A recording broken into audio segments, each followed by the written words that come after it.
이 시간 저와 여러분은 경배를 하나님께서 받으실 줄로 믿습니다.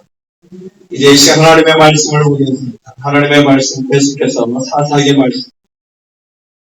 오늘은 사사기 16장 1절에서 22절. 사사기 16장 1절에서 22절을 좋아요는 한 절씩 교독하시고 마지막 22절은 함께 봉독합니다.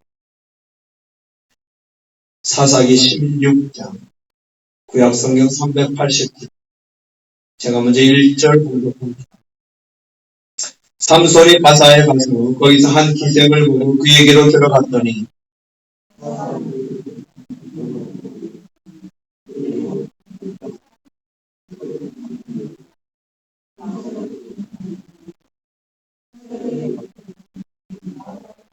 삼손이 밤중까지 누워있다가 그 밤중에 일어나 문짝들과 두 문설주와 은빗장을 빼어가지고 그것을 모두 꿰매고 헤브론 앞산 꼭대기로 가니라.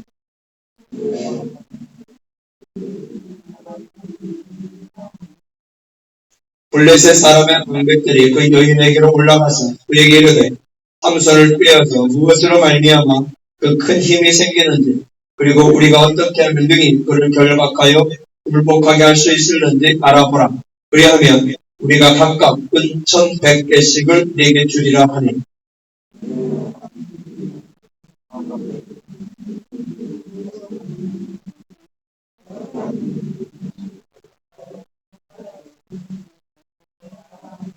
삼손이 그에게 이르되 말을 마르지 아니한 새 활줄 7으로 나를 결박하면 내가 약해져서 다른 사람과 같으리라.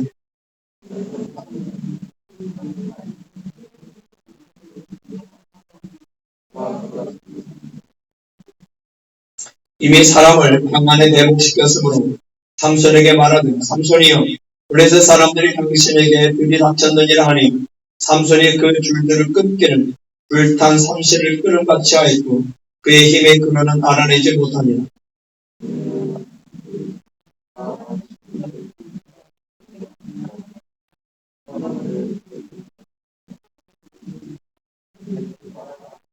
삼손이 그에게 이르되 말을 쓰지 아니하는 내 밧줄들로 나를 결박하면 내가 약해져서 다른 사람과 같으리라 하니라.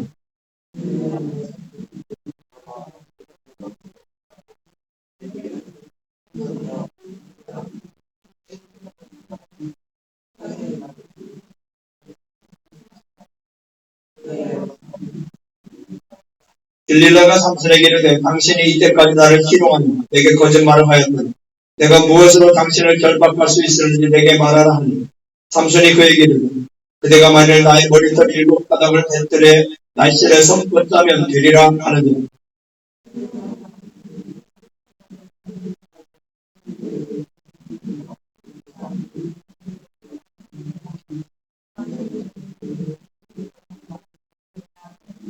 들릴라가 삼손에게 이르되 당신의 마음이 내게 있지 아니하면서 당신이 어찌 나를 사랑한다 하느냐. 당신이 이로써 3번씩이나 나를 희롱하고 당신의 큰 힘이 무엇으로 말미암아 생기는지를 내게 말하지 아니하였구나 하며.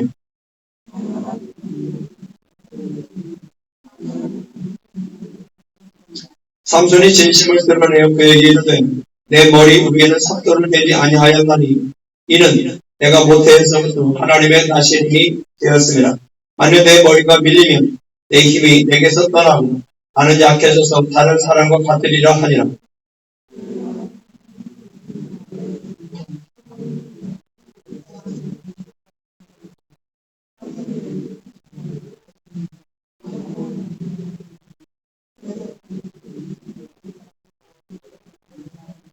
들릴라가 삼손에게 자기 무릎을 베고 자게 하고 사람을 불러 그의 머리털 7가닥을 밀고 괴롭게 하여 본즉 그의 힘이 없어졌더라.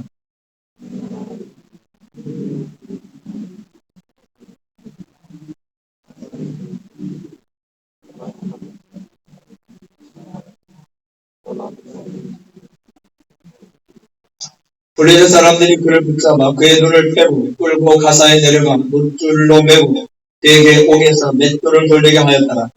그의 머리털이 밀린 후에 다시 자라기 시작하니라. 아멘.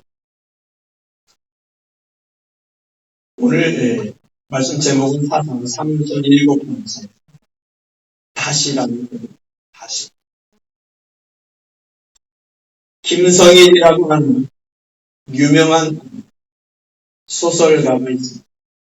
그 소설가의 한정을 봤는데요. 그는 모태신앙인이었습니다. 그러나 중학교 3학년 때 철학서적을 읽던 중에 신은 죽었다고 선언하는 니체의 매력에 빠져서 교회를 떠났습니다. 서울대학교 공대를 다니던 21살에 작가로 등단했습니다. 대학 졸업 후에는 엔지니어를 하면서도 계속해서 소설을 썼습니다. 그는 종말이나 죽음 같은 것을 두려워하지 않았습니다. 최선의 삶을 살다가 마지막에 오면 떳떳하게 삶을 마감하고 퇴장하겠다는 신념으로 살았습니다. 결혼 후 새 아이의 아빠가 되었을 때 아내가 위암 선고를 받고 수술실로 들어갔습니다.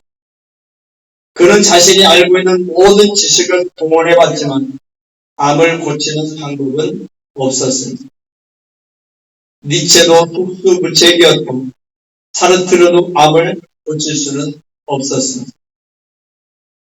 결국 그는 수술실 앞에서 하나님을 다시 찾았습니다. 아내를 살려달라고 부르짖었습니다. 하나님의 은혜로 수술은 잘 되었습니다. 그때부터 그는 성경책을 붙잡았습니다. 성경을 읽기 시작했던 첫날이었습니다. 광화문 쪽을 향해 걷고 있는데 갑자기 사방의 빌딩들이 언젠가는 모두 사라지리라는 생각이 들었습니다. 이 모든 빌딩들이, 큰 빌딩들이 언젠가는 모두 다 사라지게 되겠구나 하는 생각이 갑자기 들었습니다. 그러면서 갑자기 또 공중으로부터 문장 하나가 번개처럼 스쳐 지나갔습니다. 이런 문장이었습니다. 보이는 것은 사라지나 보이지 않는 것은 영원하다. 보이는 것을 찾지 말고 보이지 않는 것을 찾으라 하면, 나중에 안 것이었지만 이 문장은 고린도서에 나온 말씀이었습니다. 그는 하나님께 아내를 살려주시면 평생도록 새벽 기도에 출석하겠다는 약속을 했습니다. 지금 그는 그 약속을 지키고 있고 교회 장로로, 소설가로 하나님을 영화롭게 하는 삶을 살고 있습니다. 삼손이 바로 이와 같았습니다. 삼손은 오늘 우리처럼 표현한다면 모태신앙인입니다. 모태신앙인. 하나님의 구별된 사람이었고 이스라엘의 지도자, 이스라엘의 사사였습니다.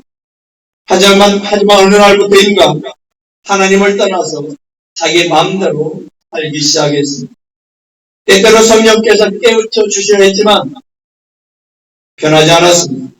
그러던 중에 블레셋 사람들 앞에서 죽게 될 위험에 빠졌습니다. 그때 삼손은 처음으로 어떻게 했어요? 하나님께 부르짖었죠. 살아계신 하나님은 그의 부르짖음을 들으셨습니다.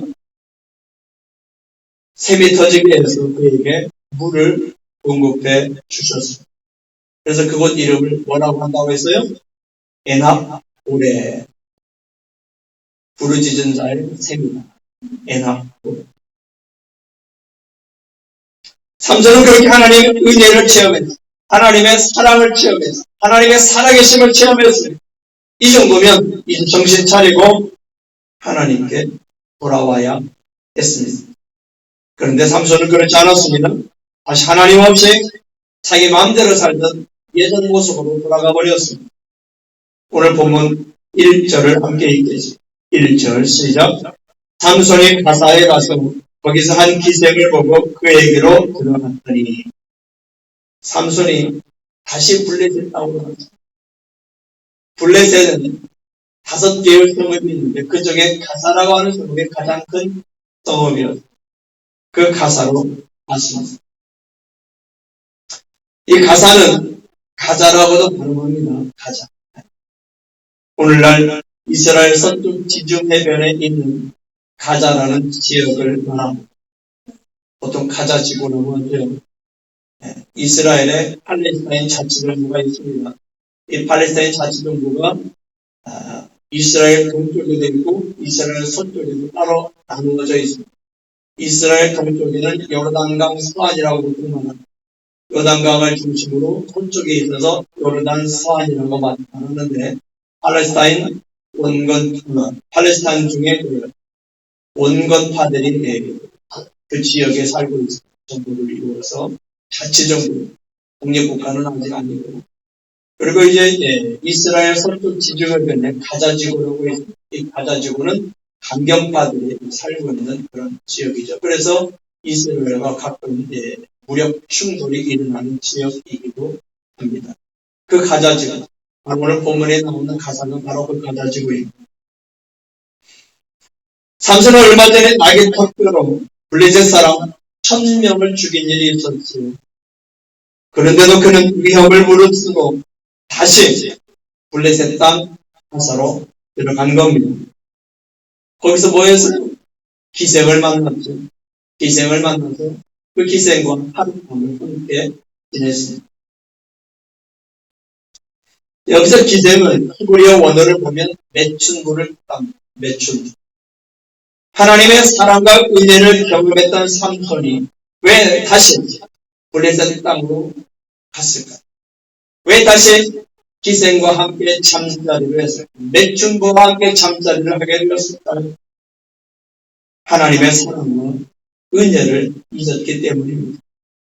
엔합고레의 그 놀라운 경험을 잊어버렸기 때문입니다. 그 놀라운 신앙의 체험을 잊어버렸기 때문입니다. 이스라엘 사람들 모르게 자신의 성적 욕구를 채우려는 속셈 때문입니다. 이스라엘에서는 사사잖아요. 그래도 사사이기 때문에 이스라엘 매춘부를 찾아갈 수도 없었겠죠. 부끄럽기도 하고. 그러니 이스라엘 사람들이 보지 않는 곳, 이 블레셋 땅에 가서 매춘부를 찾은 거죠. 사사로서의 사명보다는 자기 맘대로 사는 걸 좋아했기 때문에 그때 당시 이스라엘 사람들이 그랬죠. 자기 소견을 옳은 대로 행하였구나. 이게 사사기의 핵심 내용 중에 하나 아닙니까? 사사인 삼손도 그랬다는 거죠. 하나님 말씀보다, 하나님 뜻보다, 하나님 자기에게 주신 사명보다는 자기 마음대로, 자기 뜻대로 살고 싶었기 때문에 다시 블레셋 땅으로 매춘부에게로 간 겁니다. 그 길이 망하는 길이요, 죽음의 길이라는 걸 몰랐기 때문에 또 그걸 찾아갔습니다. 여러분, 망하는 길이라는 걸 알면 찾아가겠어요? 죽음의 길이라는 걸 알면 찾아가겠어요? 찾아가지 않겠어요? 근데 그걸 모르는 거예요. 이스라엘 사람이, 그것도 사사가, 그것도 나시린이 이방 나라를 찾아가고 또 매춘부를 찾아가고 이것이 곧 망하는 길이고 죽음의 길이라는 것을 몰랐어요. 모르니까 찾아간 거예요. 어제 큐티 본문의 10편 56편 7절을 보면 다윗은 이렇게 말했습니다. 10편 56편 7절 함께 읽겠습니다. 시작. 그들이 악을 행하고야 안전하오리이까 하나님이여 분노하사 뭇백성을 낮추소서. 삼손이 그렇게 하나님을 떠나고서야 안전하겠습니까? 삼손이 그렇게 악을 행하고서야 안전하겠습니까? 오늘날 정치인들이 그렇게 악을 행하고서야 안전하겠습니까?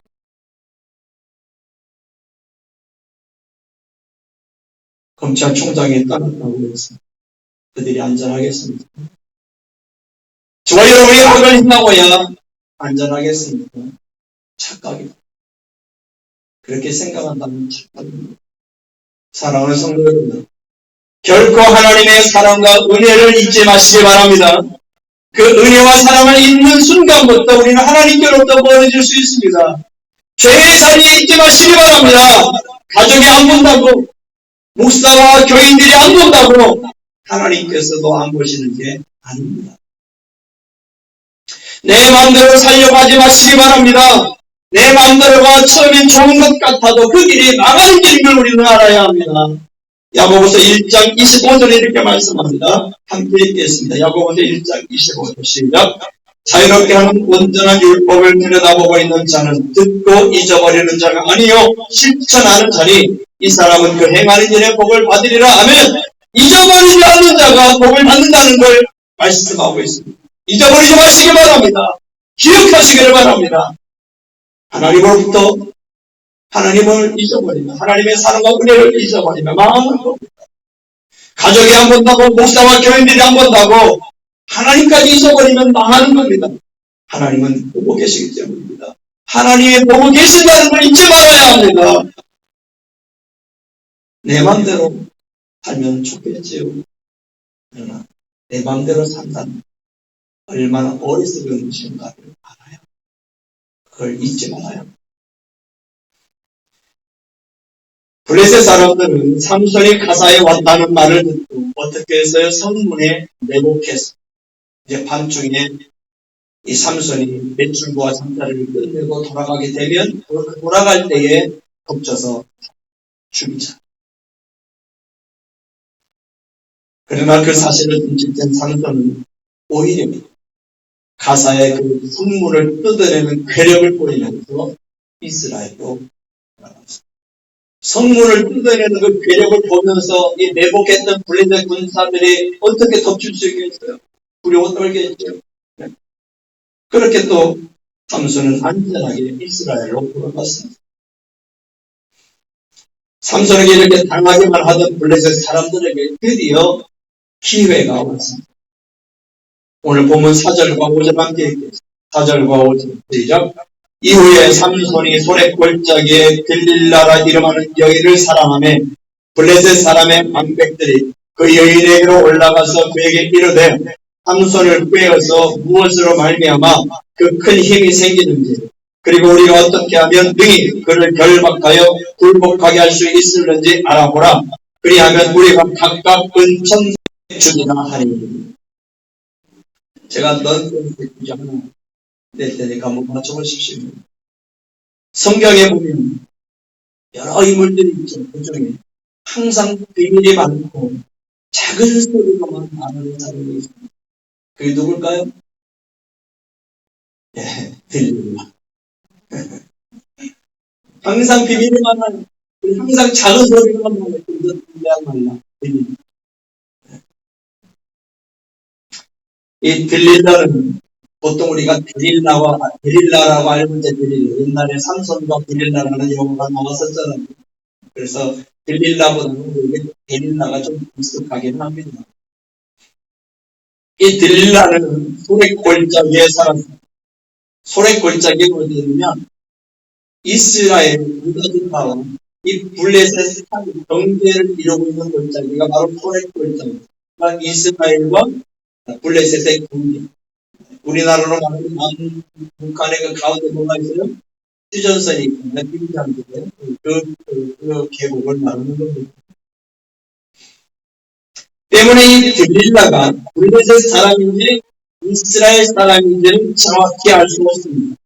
어떤 분들은 이 들릴라가 블레셋 여인이라고 말하기도 하지만 성경은 그렇게 말씀하고 있지 않습니다. 그냥 소래골짜기에 산 여인이라고 말하고 있습니다. 소래골짜기가 이스라엘 지역인지 블레셋 지역인지 또 정확하게 알 수는 없습니다. 그래서 이 들릴라가 이스라엘 사람인지 블레셋 사람인지는 알 수는 없습니다. 어떤 분들은 블레셋 사람이라고 하고 어떤 분들은 이스라엘 사람이라고도 합니다. 이 블레셋 여인한테 너무 많이 당했기 때문에 이제 더 이상 블레셋 여인보다는 이스라엘 여인, 그것도 이스라엘 내에 있는 여인이 아니라 이스라엘 변방에 있는 골짜기에 있는 그 여인을 찾아간 거 아니겠습니까? 이렇게 말하는 사람들도 있습니다. 어쨌든 이 들릴라라고 하는 이 여인의 이름은 이스라엘과 같은 샘족 계통의 이름이에요.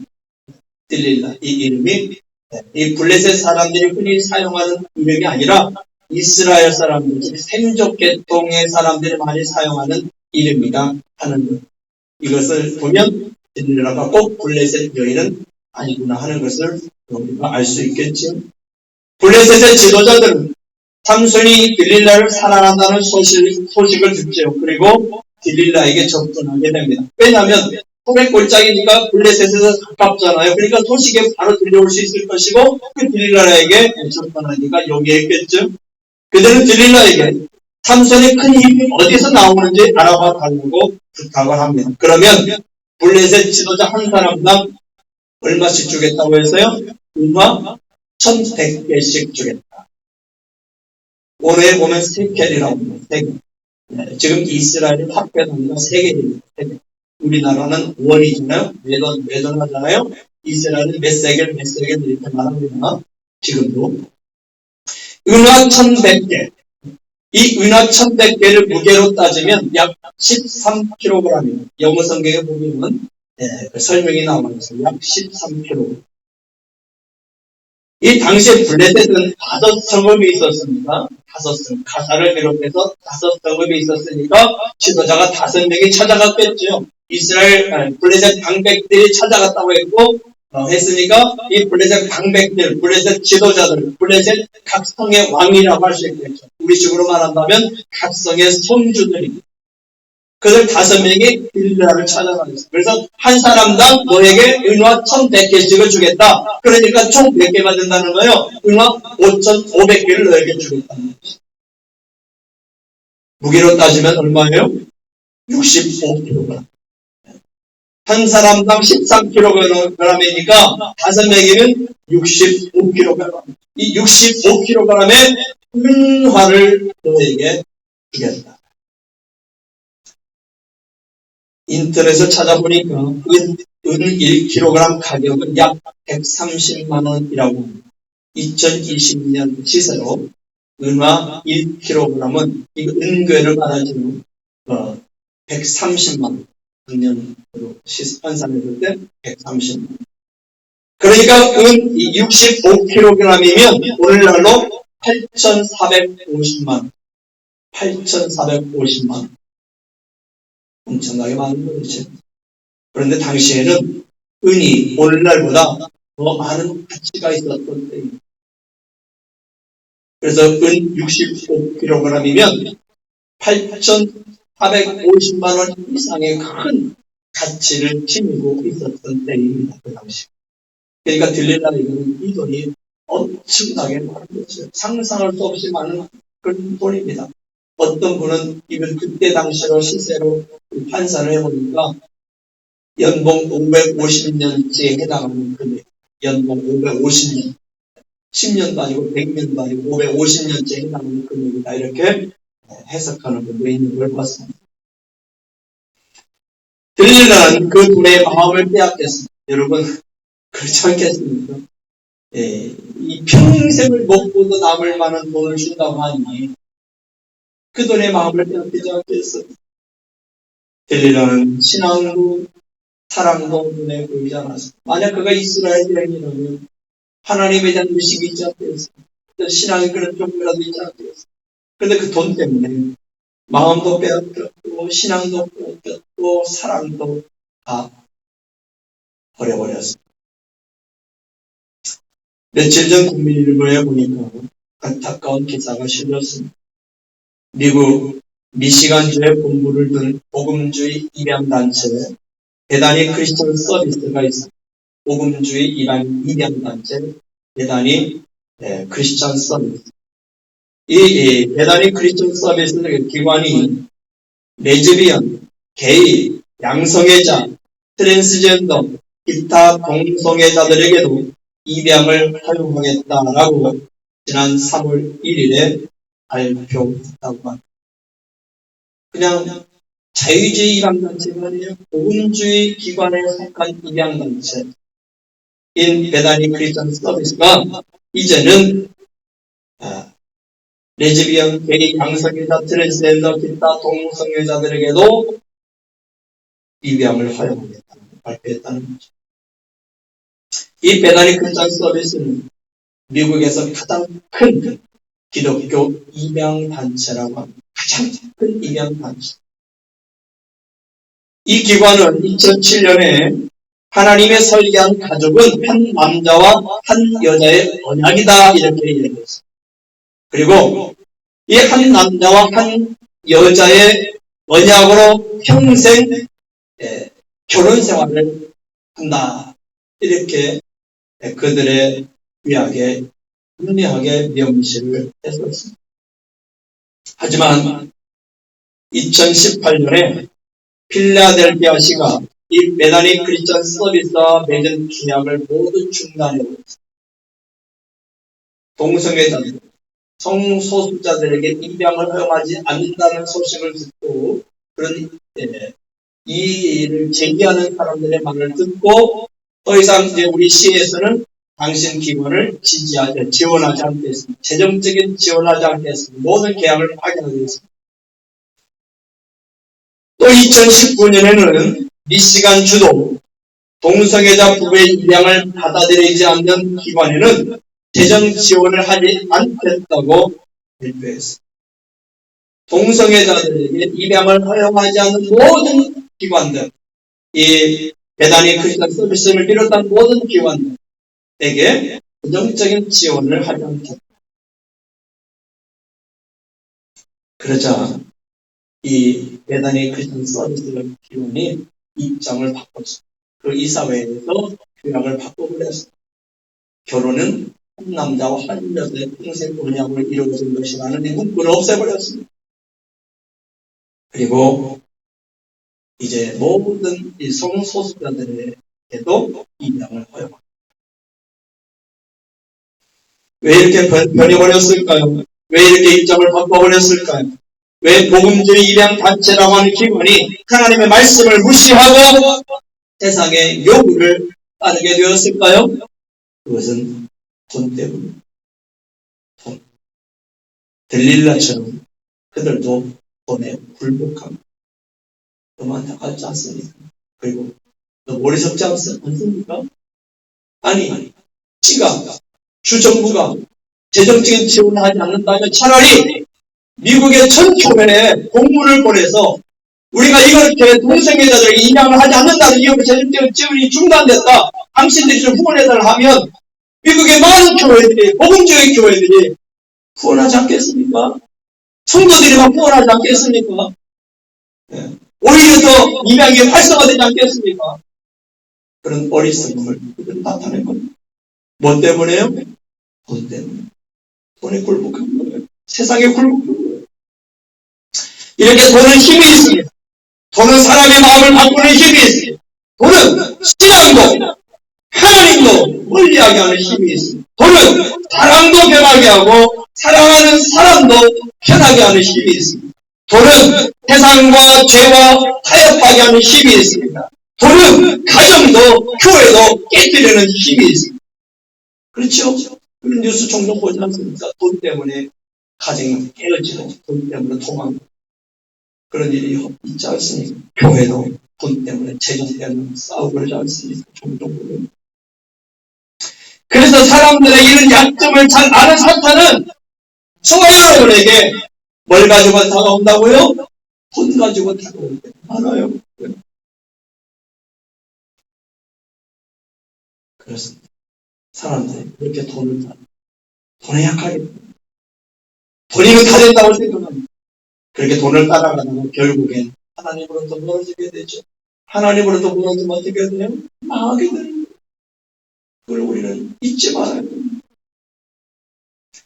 박향이라는 작가가 있습니다. 박향, 동화소설을 많이 쓰는 작가인데 이 작가가 쓴 돈귀신이 나타났다라는 책이 있습니다. 돈귀신이 나타났다. 그 책에서는 돈을 귀신으로 표현합니다. 그래서 돈귀신이라고 말합니다. 돈귀신. 그 책에 보면 그 돈귀신이 이렇게 말합니다. 사람들은 누구나 날 좋아하지. 귀신 세계에서는 가장 낮은 계급이지만, 내가 귀신 세계에서는 가장 낮은 계급이지만, 그래도 내가 사람 세상에서는 제일 알아주는 존재. 이 돈귀신이 말하는 거예요. 사람들이 누구나 나를 좋아해요. 귀신 세상에서는 아무도 나를 알아주지 않지만, 사람 세상에서는 가장 나를 잘 알아줘. 그리고 저자는 글을 맺으면서 이런 말을 합니다. 돈은 살아가는 데 꼭 필요한 것이고 아픈 사람을 살리기도 하는 중요한 것이지. 그런데 돈에는 블랙홀처럼 모든 걸 빨아들이는 힘이 있어요. 그래서 돈만 쫓다 보면 그 속에 빨려 들어가 내가 누군지, 내가 무엇을 하고 있는지도 잊게 됩니다. 맞는 말 아닙니까? 사랑하는 성도 여러분, 돈은 필요합니다. 돈을 벌어야 합니다. 이왕이면 많이 벌어야죠. 그러나 돈 때문에 더 소중하고 더 가치 있는 것들을 놓치는 일이 없기를 주님의 이름으로 축원합니다. 더 소중하고 더 가치 있는 것들이 뭐겠습니까? 하나님을 향한 신앙입니다. 가정입니다. 교회입니다. 그리고 사랑입니다. 돈에 굴복하지 않고 돈을 굴복시키는 성도, 돈에 다스림을 당하지 않고 돈을 다스릴 줄 아는 성도, 그런 성도들이 되시기를 바랍니다. 그런 성도들이 되도록 끊임없이 하나님 앞에 기도하시기를 바랍니다. 하나님, 저로 하여금 돈을 벌게 해주십시오. 그러나 단 그 돈을 다스릴 수 있는 믿음과 능력을 주십시오. 돈에 끌려다니지 않게 해주십시오. 착각하지 않게 해주십시오. 그렇게 되면 예수님의 달란트 비유에서 말씀하신 것처럼 때가 되었을 때 하나님께서 저와 여러분에게 풍성한 은혜를 주실 줄로 믿습니다. 들릴라는 삼손을 만날 때마다 사랑을 무기로 힘의 근원을 캐묻지요. 그때마다 삼손이 어떻게 응수했어요? 거짓말로 응수했지요. 하지만 들릴라가 사랑을 들먹이면서 날마다 재촉하자 삼손도 어쩔 수 없이 자신의 힘의 근원을 밝히고 맙니다. 들릴라는 즉시 블레셋 지도자들에게 전달해 줍니다. 삼손의 머리털이 잘라지자 삼손은 더 이상 힘을 쓸 수가 없었습니다. 하나님께서 삼손을 떠나버리셨기 때문입니다. 머리털이 잘라졌다. 이것은 삼손이 하나님을 향한 신앙을 포기했다는, 하나님을 향한 인종을 포기했다는 것을 의미합니다. 그래서 하나님이 떠나버리셨습니다. 그러니 더 이상 힘을 쓸 수가 없었습니다. 이걸 보면 사실 삼손이 힘이 어디서 나온 거예요? 머리털에서 나온 거예요? 아니죠. 함께 하셨던 하나님, 그를 사사로 세우셨던 하나님, 그를 나시인으로 세우셨던 하나님께서 힘의 근원이었던 것을 알 수가 있습니다. 근데 삼손은 그걸 잘 몰랐어요. 수시로 잊어버렸어요. 힘을 잃어버린 삼손은 어떻게 돼요? 블레셋 사람들에게 잡혔죠. 두 눈이 뽑혀버렸습니다. 그리고 블레셋 감옥에 갇혀서 맷돌을 돌리는 처량한 정말 부끄러운 신세가 되고 말았습니다. 우리는 오늘 내 마음대로 사는 인생의 부끄러운 결말을 봅니다. 하나님의 사람이면서도 하나님의 사람답게 살지 않은 사람의 부끄러운 결말을 봅니다. 하나님의 의와 사명을 망각하고 정욕에 이끌려서 산 사람의 부끄러운 결말을 봅니다. 하나님의 나라가 아닌 세상을 좋아하는 사람의 부끄러운 결말을 봅니다. 하나님의 백성들과 함께하지 않은, 즉 교회와 함께하지 않고 세상과 함께하기를 좋아하는 사람의 부끄러운 결말을 봅니다. 이 결말을 보면서 무엇을 깨닫게 되십니까? 예수님은 요한계시록 16장 15절에서 이렇게 말씀합니다. 요한계시록 16장 15절 함께 읽겠습니다. 시작. 보라, 내가 도둑같이 오리니 누구든지 깨어 자기 옷을 지켜 벌거벗고 다니지 아니하며 자기의 부끄러움을 보이지 아니하는 자는 복이 있도다. 아멘. 부끄러움을 보이지 않기를 주님의 이름으로 축원합니다. 그런데 그런 삼손에게 놀라운 말씀이 오늘 마지막 구절에 나옵니다. 오늘 보면 22절 함께 읽겠습니다. 22절 시작.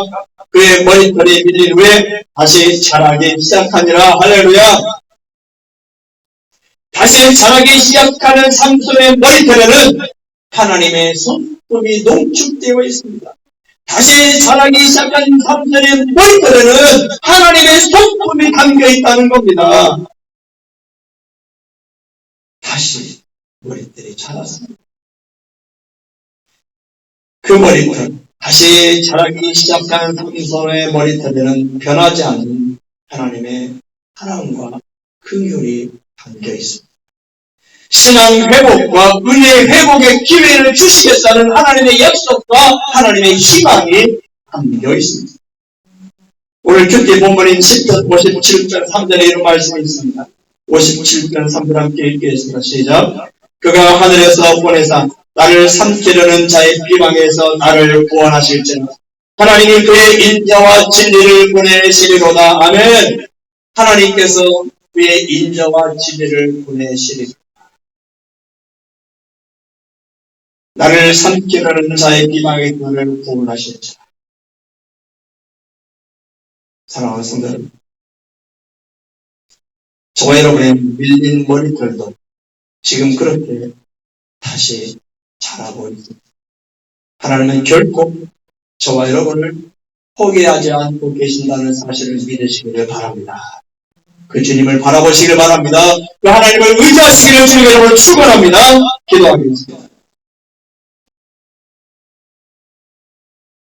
다시 세상으로 나갔을 때 다시 그에게 기회를 주시는 하나님의 사랑과 은혜를 결코 우리를 포기하지 않으시는 하나님의 사랑과 은혜를 아버지 이번 한 주간도 그 하나님의 은혜와 사랑 가운데 나아가는 살아가는 우리 모두가 되게 하여 주시옵소서. 이제는 우리 구 예수 그리스도의 은혜와 아버지 하나님의 극진하신 사랑하심과 성령님의 감동 감화하심이 충만하신 오늘 예배하는 주의 백성들 머리 위에 이제로부터 영원토록 함께 하시기를 간절히 축원합니다. 아멘.